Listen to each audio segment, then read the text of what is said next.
और वहीं केरल पहुंचे राहुल गांधी का बीजेपी पर बड़ा हमला। पहले 400 का नारा दिया, फिर 300 का नारा। चुनाव के पहले संविधान बदलने की बात कहते थे, चुनाव के बाद पीएम संविधान को नमन करते हैं।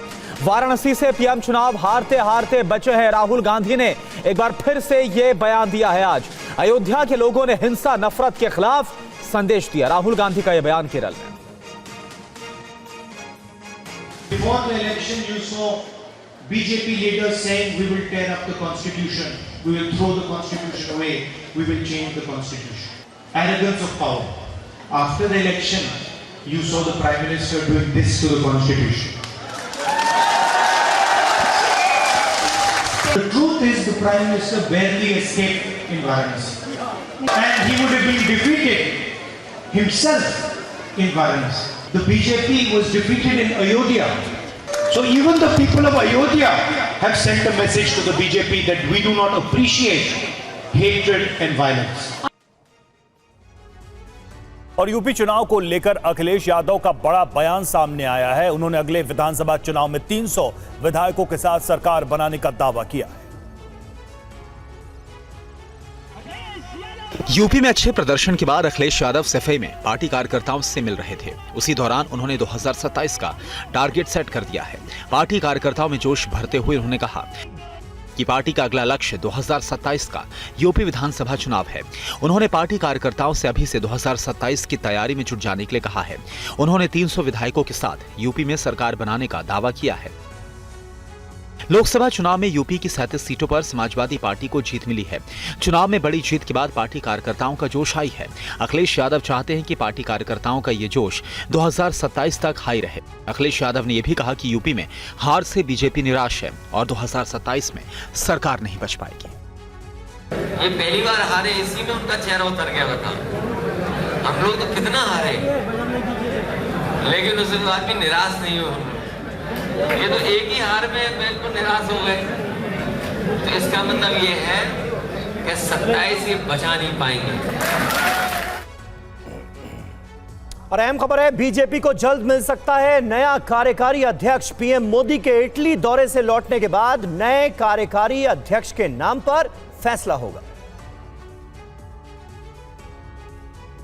मौजूदा बीजेपी अध्यक्ष जेपी नड्डा अब केंद्रीय मंत्रिमंडल में शामिल हो गए हैं, लिहाजा उन्हें अध्यक्ष पद अब छोड़ना होगा।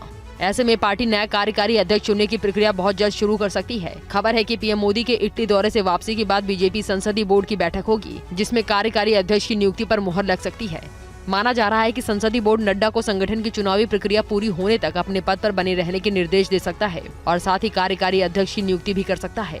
बीजेपी के संविधान के मुताबिक 50% राज्यों में संगठन चुनाव पूरे होने पर ही राष्ट्रीय अध्यक्ष का चुनाव होता है और जुलाई से शुरू होने वाले सदस्यता अभियान को पूरा होने में 6 महीने का समय लग सकता है। ऐसे में अध्यक्ष का चुनाव दिसंबर से जनवरी के बीच में ही संभव है। पीएम मोदी के दूसरे कार्यकाल में तत्कालीन अध्यक्ष अमित शाह के गृह मंत्री बनने के बाद जेपी नड्डा को अध्यक्ष चुना गया था, जिनका कार्यकाल इस साल जनवरी में ही पूरा हो गया था। लेकिन लोकसभा चुनाव की वजह से नड्डा को जून तक का विस्तार दिया गया था। और कांग्रेस ने मध्य प्रदेश सरकार के रिपोर्ट कार्ड पर सवाल उठाया है। आखिर इस रिपोर्ट कार्ड में ऐसा क्या है जिससे कांग्रेस को ऐतराज है, इस रिपोर्ट में देखिए।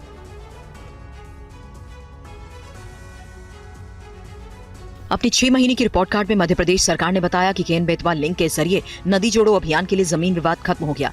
सीएम मोहन यादव ने बताया कि एमपी और राजस्थान के बीच पार्वती काली सिंध चंबल प्रोजेक्ट का विवाद भी सुलझा लिया गया। लेकिन कांग्रेस ने रिपोर्ट कार्ड में धार्मिक आयोजन को उपलब्धि बताने पर सवाल उठाए और कहा कि सरकार ने जन सरोकार से जुड़ा कोई काम नहीं किया। भारतीय जनता पार्टी लड्डू बांटने को उपलब्धि बता रही है, भारतीय जनता पार्टी साज सज्जा कराने को उपलब्धि बता रही है। उससे लगता है भारतीय जनता पार्टी को जनता की कोई चिंता नहीं है। आइए अब आपको बताते हैं आखिर कांग्रेस ने रिपोर्ट कार्ड को लेकर ऐतराज क्यों जताया है। इस रिपोर्ट कार्ड में सरकार ने बताया कि उज्जैन से 5 लाख लड्डू अयोध्या भेजे गए। जिलों में प्रभात फेरी, कलश यात्रा भी निकाली गई। मंदिरों, पवित्र नदियों में दीपदान किया गया। अयोध्या जाने वाले श्रद्धालुओं का जगह जगह स्वागत हुआ। 28 जगहों पर श्री रामचरित लीला समारोह भी आयोजित किए गए। अगली खबर का रुख करेंगे। मोहन मांझी शाम 5 बजे ओडिशा के नए मुख्यमंत्री पद की शपथ लेंगे। शपथ समारोह में पीएम मोदी भी शामिल होंगे।